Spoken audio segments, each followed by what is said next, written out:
Brain-derived neurotrophic factor is protein generated by physical exercise at a high heart rate. BDNF is generated by the brainstem and helps grow new neurons that help people think, and therefore it is known as cognitive candy for the brain, resulting in physical activity to influence our way of learning, as told by Medina, 2008. You might ask, is there a history? Yes, indeed. Our ancestors moved 12 miles a day. This means that given our evolution in time, our elaborate brains developed while we worked out, and not staying in one position. Physical activity still influences our way of learning, as told by Medina, 2008.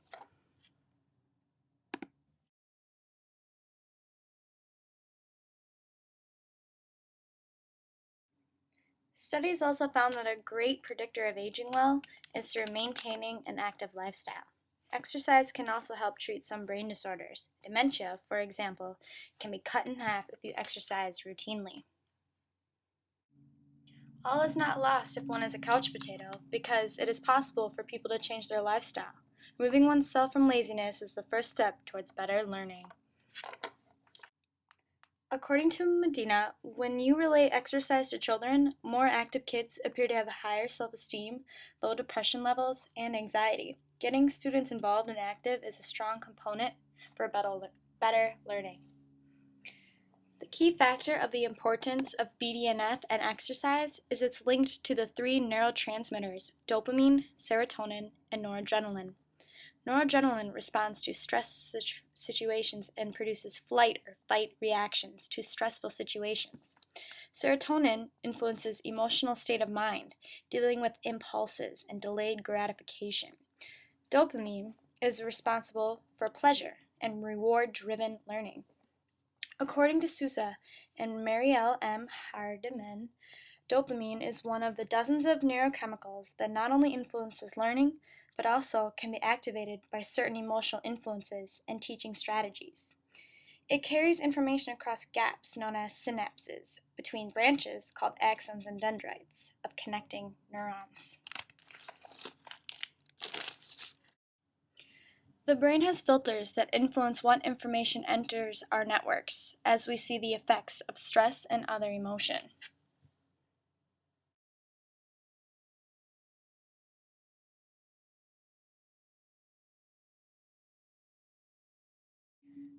According to Sousa and Judy Willis, the brain holds a powerful responses to intrinsic reward, a dopamine rewarding effect, that is, more compelling than that of a prize, money, or pat on the back.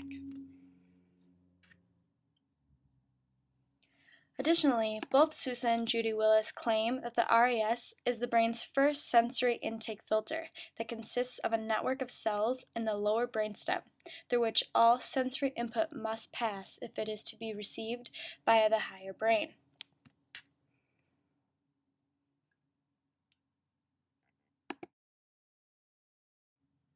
When stress directs sensory input to the lower brain, that input is not available for higher cognitive processing. Learning can't then be implemented if stress is evident, and the RAS filter jumps in to do its primary job, which is protecting the individual from harm. During fear, sadness, or anger, neural activity is active in the lower brain and not active in the reflective cognitive part of the brain. When there is no threat, the RAS is very receptive to pleasure and allows input for curiosity. Curiosity-evoking events such as changing room arrangements or playing music in class alerts the RAS to pay attention. It's important to prime students' RAS for a successful lesson and to promote safe and trustworthy environments.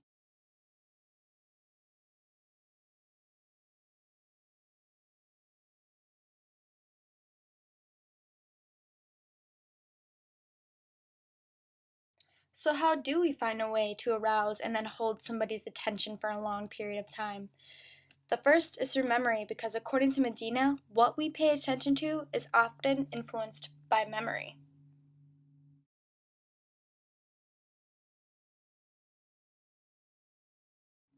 The brain has many types of memory sensors, and one follows 4 stages of processing, which is encoding, storing, retrieving, and forgetting. We encode through information, store what's important, retrieve the information when needed, and then throw away any unnecessary information by simply forgetting. Most of the environments that predict whether something learned also be remembered in the first few seconds of learning. So to improve enhances of remembering something, you need to reproduce the environment that was first put into your brain.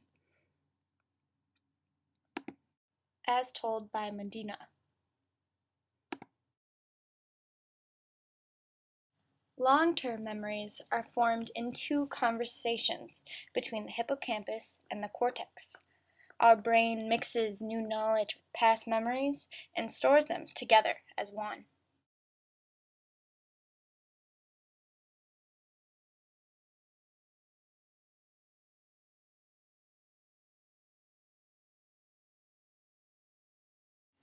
The brain, according to Medina, continuously scans the sensory horizon, with events constantly assessed for their potential interest or importance.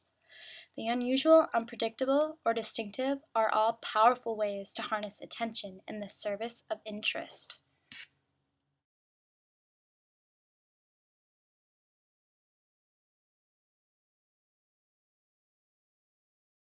Emotion competent stimuli, otherwise known as ECS, attaches emotion to memory and knowledge. Through our brain's temporal cortex, we use emotion as a way to stimulate critical thinking, curiosity, and analysis. Therefore, emotionally charged events are recalled with greater accuracy in the brain, as told by Medina. According to Medina 2008, the amygdala is chock full of dopamine and uses dopamine like the way someone would use a post-it note.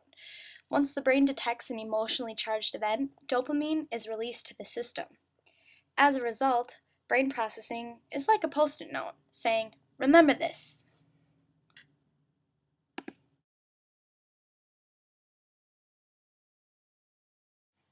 According to Zull, the origin of transforming power and knowledge is balance, and balancing all parts of the brain can be used to create ideas or actions. Passive students, for example, do not use the idea and action parts of the brain effectively, thus making them rely completely on their sensory and memory brain.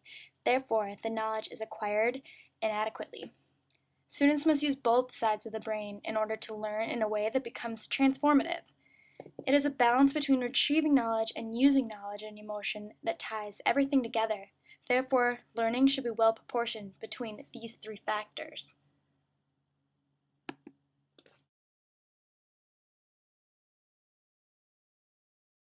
According to Medina, multitasking is a myth when it comes to paying attention. The brain focuses on concepts sequentially, once at a time.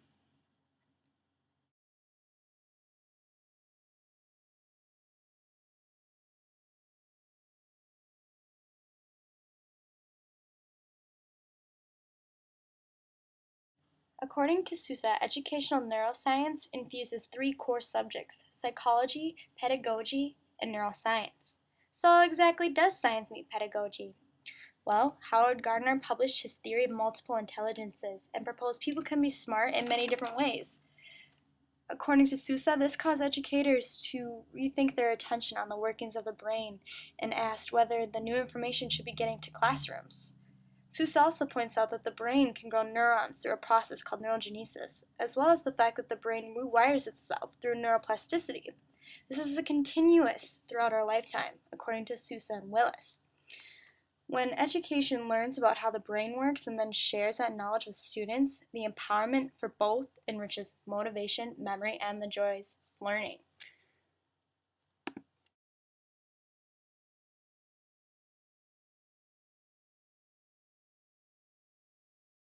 These findings are according to Sousa and Marielle M. Hardiman. New research from the brain sciences is shedding light on the neural process involving creative thinking. Studies show that compared to tasks requiring conventional kinds of thinking, creative thinking appears to engage in a more complex neural network. Classes such as the arts enhance cognition and learning. Therefore, by using the arts as a teaching methodology, educators can better prepare students to become creative thinkers and meet demands of the 21st century. So what exactly is creative thinking, and can it be taught? It is a myth to believe that creative thinking comes from some unusual talent or great intelligence. It is really the ability to produce something that is both original and useful, either aesthetically or practically. Psychologist Joe Paul Guilford proposed that divergent thinking is the hallmark of creativity. It is the method of process used to generate creative ideas by exploring many possible solutions. He further says creativity can be measured by observing the numbers of ideas that a subject generates, the novelty of those ideas, and the flexibility of the mind. When one engages in a creative act, they experience a capacity to flow. In other words, he or she is so engaged in the activity that one achieves a status of concentration, resulting in a complete absorption within the task. So creativity requires abilities that are associated with the frontal lobe processing, such as memory and attention.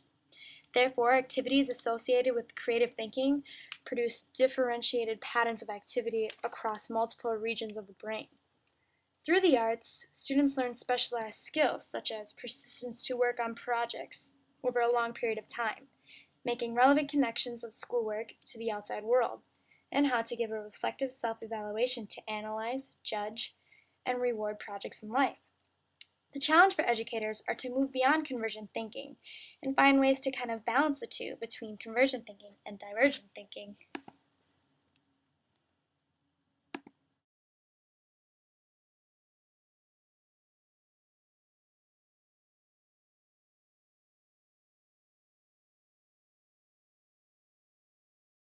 The best way to tie all of these findings together is through understanding the brain-targeted teaching model. According to Sousa and Wallace, the BTTM is not a curriculum nor a product. It is a framework for planning effective instruction, informed by cognitive theory and research from the neurological and cognitive sciences. According to Sousa, there are 6 stages of the teaching and learning process. Brain Target 1 is setting the emotional climate for learning.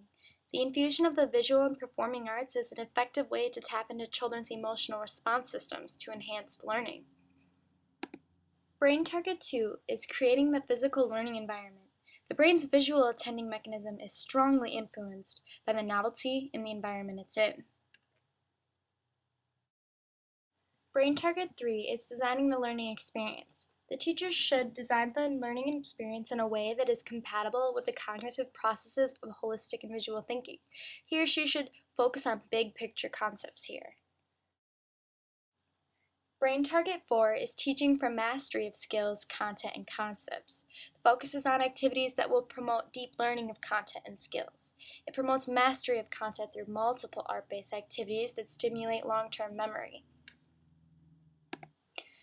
Brain Target 5 is teaching for extension and application of knowledge. Using the arts to achieve mastery of content is an important step in a sound program of instruction. Lifelong learning best occurs when students are able to apply knowledge to tasks that require them to solve problems. The final brain target is 6, evaluating learning. The goal of evaluation is to provide feedback about performance so that students can adjust learning habits and teachers can make sound instructional decisions. The BTTM model encourages divergent patterns of thinking as students generate ideas, identify multiple solutions to problems, design plans of action, and apply learned content to real-world contexts.